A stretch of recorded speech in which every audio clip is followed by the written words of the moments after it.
ये double engine की सरकार प्रधानमंत्री मोदी जी के मार्गदर्शन और नेतृत्व में इस पूरे अभियान के साथ पूरी प्रतिबद्धता के साथ लग करके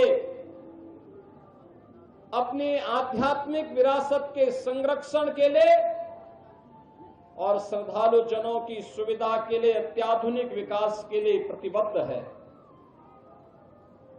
ब्रज क्षेत्र के विकास के लिए ब्रज तीर्थ विकास परिषद यहां पर कार्य कर रहा है। सभी माननीय हमारे जनप्रतिनिधिगण मार्गदर्शन दे रहे हैं और कृष्ण कन्हैया की कृपा जो है यह क्षेत्र विकास के नित नए प्रतिमान को स्थापित कर रहा है। आज उत्तर प्रदेश अपनी आध्यात्मिक विरासत और अत्याधुनिक विकास के लिए देश और दुनिया के अंदर एक नए प्रतिमान को स्थापित कर रहा है। और आज ही मेरा सौभाग्य है कि जन्माष्टमी के अवसर पर मुझे स्वयं कहना कि इस पावन जन्मस्थली पर आने का सौभाग्य प्राप्त हुआ है। आप सभी के दर्शन भी हुए। आप सभी को मैं एक बार फिर से पूरे ब्रज वासियों को, मैं पूरे प्रदेश वासियों को आज के इस पावन पर्व पर मैं हृदय से बधाई देता हूं। हमारा संकल्प होना चाहिए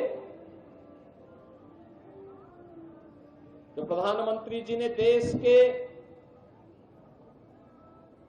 स्वाधीनता के अमृत महोत्सव वर्ष के अवसर पर हम सबको संकल्पित करवाया था और वो संकल्प थे पंच प्रण के,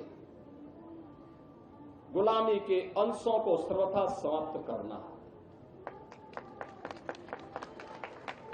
स्वदेशी को जीवन का मंत्र बनाना, विरासत के संरक्षण के लिए कार्य करना,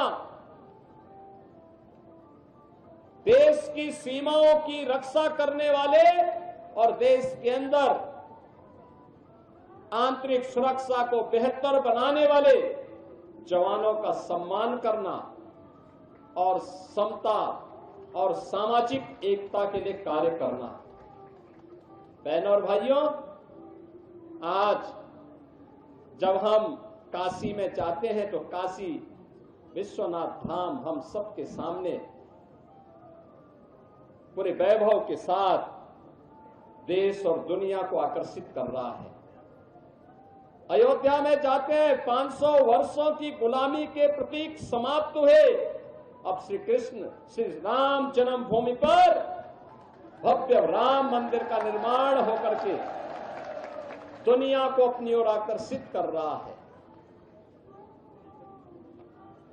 हम लोग योग माया की उस पावन भूमि पर जाते हैं जो विंध्यवासिनी धाम के रूप में आज दुनिया को अपनी शक्ति का एहसास करा रही है। वहां पे भी एक भव्य कॉरिडोर बनकर के दुनिया के श्रद्धालुओं को अपनी ओर आकर्षित कर रही है। श्रद्धालु जनों की बेहतर सुविधा। बहनों और भाइयों, यहां पर भी श्रद्धालु जनों को, आने वाली कोटि कोटि श्रद्धालु जनों की सुविधा के साथ ही 5000 वर्ष से अधिक की पौराणिक विरासत के संरक्षण के लिए आधुनिक विकास की प्रक्रिया के साथ जोड़ने के इस अभियान के साथ हम सबको मिलकर के कार्य करना होगा। याद करना उन दुष्प्रवृत्तियों से जो देश को कमजोर करना चाहती हैं, जाति के नाम पर, क्षेत्र के नाम पर, भाषा के नाम पर, किसी अन्य वाद के आधार पर, उनसे सावधान होना होगा। गौ संरक्षण के लिए अपने आप को समर्पित करना होगा और गौ संरक्षण का आदर्श केंद्र भी आज के दिन पर हमारा ये मथुरा वृंदावन बना हुआ है। यहां पर अनेक बड़ी बड़ी गौशालाएं काम कर रही हैं और इसीलिए डबल इंजन की सरकार ने व्यवस्था की है कि निराश्रित गौ आश्रय स्थल पर कोई भी गाय रहेगी, कोई किसान, कोई अन्नदाता किसान अगर उसका संरक्षण करता, उसका लालन पालन करता है, तो सरकार उस परिवार को, उस किसान परिवार को 1500 रुपये हर महीने उस गौ माता की सेवा के बदले उपलब्ध करवाएगा। 16 लाख से भी गौवंश का संरक्षण वर्तमान में प्रदेश के अंदर किया जा रहा है।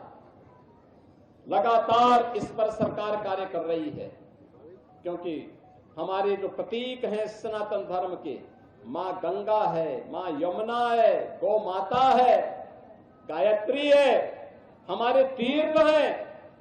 जब तक ये है सनातन का ध्वज ऐसे ही दुनिया का मार्गदर्शन करता रहेगा, विश्व बंधुत्व के भाव के साथ दुनिया को एकता और शांति और सौहार्द का मार्गदर्शन करता रहेगा। एक बार फिर से आप सभी को श्री कृष्ण जन्माष्टमी की हृदय से बधाई देता हूं, अपनी मंगल में शुभकामनाएं देता हूं। अगर आप ये वीडियो YouTube पर देख रहे हैं तो हमारे चैनल को सब्सक्राइब कर बेल आइकन दबाएं और Facebook पर देख रहे हैं तो हमारे पेज को लाइक करें।